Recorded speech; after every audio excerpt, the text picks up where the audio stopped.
Are these all the keys? Yes, that's the full set. Thank you. I'll confirm inside. This is absurd. These fines are outrageous. The rules are clear. Compliance is mandatory. This harassment! It's enforcement. You must hand over the keys now. I won't. This is my property. This is a violation! So be it. Here are the permits and the keys. Everything is in order. I see. This is unexpected. The moment I refused to hand over my keys, everything escalated faster than I imagined. A woman with a little HOA power and a lot of entitlement decided a family-owned mountain house wasn't really mine anymore. Within days, police were involved, accusations were flying, and a quiet retreat I'd known my whole life turned into a battleground over control. What started as a demand quickly became a threat, and then a warning. She thought pressure would make me fold. What she didn't realize was that I was already planning something she could never undo. How far would you go to protect what's yours? Before any rules were waved around or authority was questioned, life around the mountain house was quiet and predictable.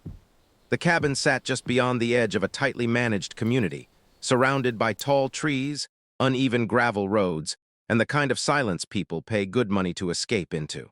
My family had owned that place for decades, long before anyone thought to organize the surrounding properties into an association with bylaws and boards.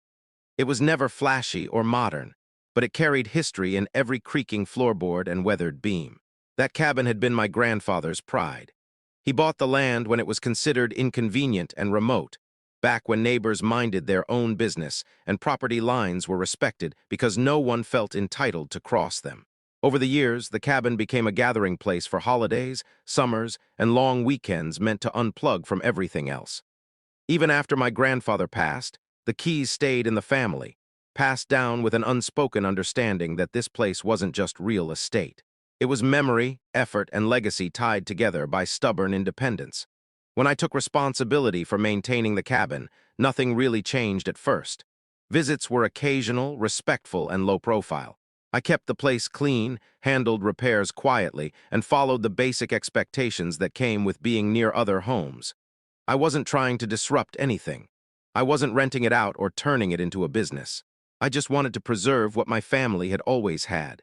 The surrounding area, however, had changed more than I realized. Over time, the community nearby had transformed into a tightly controlled environment where appearances mattered more than history. New residents came with expectations shaped by uniformity, rules, and the comfort of authority enforcing their version of order. The homeowners association had grown powerful, not just on paper, but in attitude.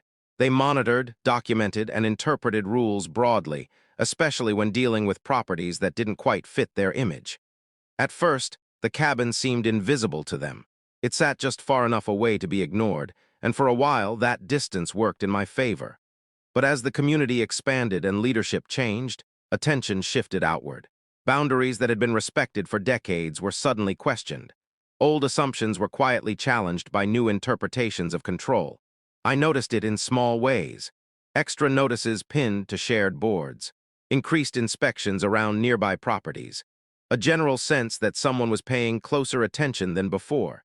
It wasn't aggressive yet, just uncomfortable, like being watched without knowing why.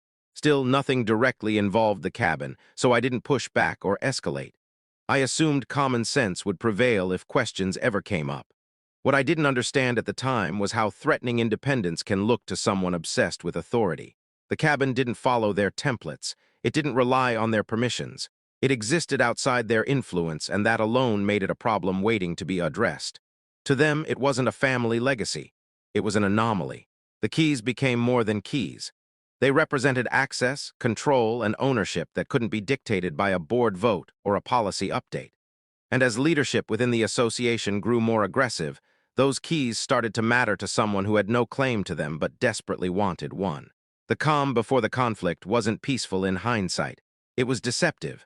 Everything looked stable, but the ground was already shifting beneath the surface. A rule was about to be enforced in a way it never had been before. A line was about to be crossed that had stood untouched for generations. And once that happened, the quiet mountain retreat would stop being a refuge and turn into the center of a fight that no one could ignore. Once the cabin was noticed, it couldn't be unseen.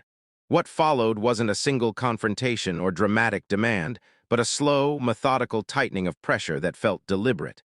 It began with paperwork. Notices appeared where they had never appeared before, referencing rules that hadn't mattered for years. Maintenance expectations were suddenly framed as compliance issues. Long-standing features of the property were reclassified as violations simply because they didn't align with the association's evolving standards. At first, the requests were framed as routine. They arrived with polite language and vague authority, suggesting cooperation rather than confrontation. The problem was that none of them acknowledged reality. The cabin predated the HOA. The land had been surveyed, owned, and maintained long before anyone voted themselves into leadership roles. Yet the notices assumed jurisdiction, as if time itself could be overwritten by laminated bylaws and signatures from people who had arrived decades later. Each response I sent back was calm and factual. Ownership documents were referenced. Historical boundaries were clarified. The goal wasn't to fight, but to correct the misunderstanding before it turned into something bigger. That effort was met with silence, followed by escalation. The next set of notices carried different language. The tone hardened. What had been requests became warnings. What had been suggestions turned into deadlines. Then the fines began. They weren't large at first, but they were frequent. Small amounts tied to alleged violations that made little sense. Improper access control, unauthorized structure oversight, failure to comply with community safety standards. Each fine carried the same implication, that the cabin fell under the association's authority, and that my refusal to acknowledge that authority was a violation in itself. Paying would have been easier, but it would have meant agreeing to a false premise. So I didn't. That refusal shifted everything. The HOA's attention sharpened, focusing less on the property and more on me. Inspections increased around the perimeter. Reports were filed based on assumptions rather than observations. The association president, newly installed and visibly eager to assert control, began treating the situation as a challenge to her authority rather than a legal disagreement. The cabin wasn't just a problem anymore. It was a test case. Access became the next battleground. The association claimed that for safety and compliance reasons, they needed copies of the keys. The request was framed as standard procedure, even though no such procedure existed for properties outside their jurisdiction. The logic was flimsy, but the demand was persistent. The idea that someone else should hold keys to a family-owned cabin felt invasive, but more than that, it felt symbolic. Control wasn't enough. They wanted access. When I refused, the tone changed again. The language in the notices grew more aggressive. References to legal consequences appeared without explanation. Accusations replaced assumptions. The implication was no longer that I was mistaken, but that I was intentionally withholding something that didn't belong to me. The narrative was being rewritten in real time, turning ownership into suspicion and independence into defiance. Neighbors began to notice the activity, not because I involved them, but because the association made it visible. Vehicles parked near the property more often. Documentation happening in plain sight. The pressure wasn't subtle anymore. It was designed to isolate and exhaust, to make compliance feel like the only reasonable option. What made it worse was the uncertainty. Every new notice hinted at something bigger without fully explaining it. Threats were implied but never clearly defined. The lack of transparency felt intentional, as if confusion itself was being used as leverage. The goal wasn't resolution. It was submission. I started documenting everything. Every notice, every fine, every inspection was logged and organized. Property records were pulled again, this time with a more critical eye. Old maps, purchase agreements, and county filings painted a clear picture that contradicted the HOA's claims entirely. The cabin wasn't just outside their authority. It had never been within it. The association's reach ended before the gravel road that led to the property. That should have ended the issue. Instead, it escalated. The HOA president began asserting that historical ownership didn't matter if the surrounding community had changed. That modern safety standards and collective governance overrode individual claims. It was a dangerous argument, not just legally, but philosophically. The idea that longevity could be erased by paperwork and persistence set a tone that made the situation feel bigger than a single cabin. Then came the accusation. Without warning, a notice arrived claiming that the cabin was being accessed unlawfully, that the keys in my possession were under dispute, that the association had reason to believe the property was being used without proper authorization. It was absurd on its face, but alarming in its implication. The language suggested theft without using the word. It planted doubt where none should have existed. The situation shifted from administrative harassment to something more serious. The possibility of outside enforcement was introduced. The association framed itself as the responsible authority stepping in to address a problem they claimed I had created. The fact that the problem didn't exist didn't seem to matter. At this point, frustration gave way to resolve. The cabin had survived decades of neglect, weather, and isolation. It had outlasted trends, developments, and changing attitudes toward land ownership. Letting it be absorbed into someone else's sense of control wasn't an option. Every attempt to pressure compliance only reinforced the need to draw a firm line. The HOA wasn't backing down, though. Their strategy shifted again, becoming more aggressive and less procedural. Timelines shortened. Notices arrived closer together. The association president made it clear through her actions that she expected immediate compliance, not discussion. The pressure wasn't about rules anymore. It was about winning. The breaking point came when the threat became real. A formal notice indicated that law enforcement might be contacted if the key issue wasn't resolved.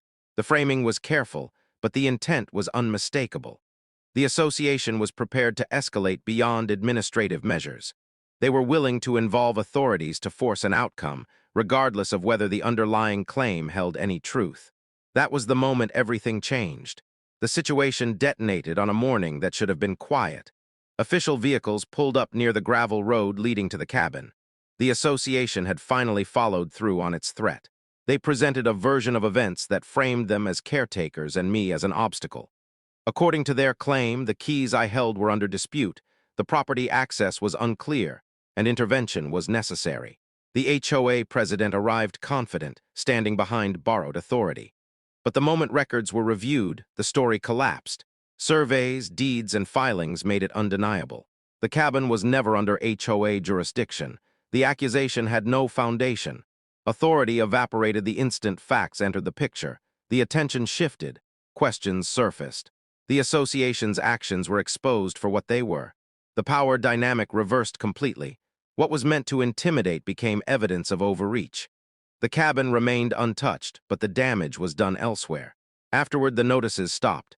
The fines disappeared. The HOA said nothing because silence was the only retreat available. Residents began questioning past enforcement. Leadership grew cautious. Authority had to be justified now. The cabin returned to stillness. The keys returned to being just keys. The conflict became a lesson instead of a threat. Ownership had been defended not with aggression but with certainty. The HOA still existed. The cabin still stood. But the balance between them had changed forever. And the quiet that followed wasn't just peace. It was proof that some things can't be taken, no matter how hard someone tries.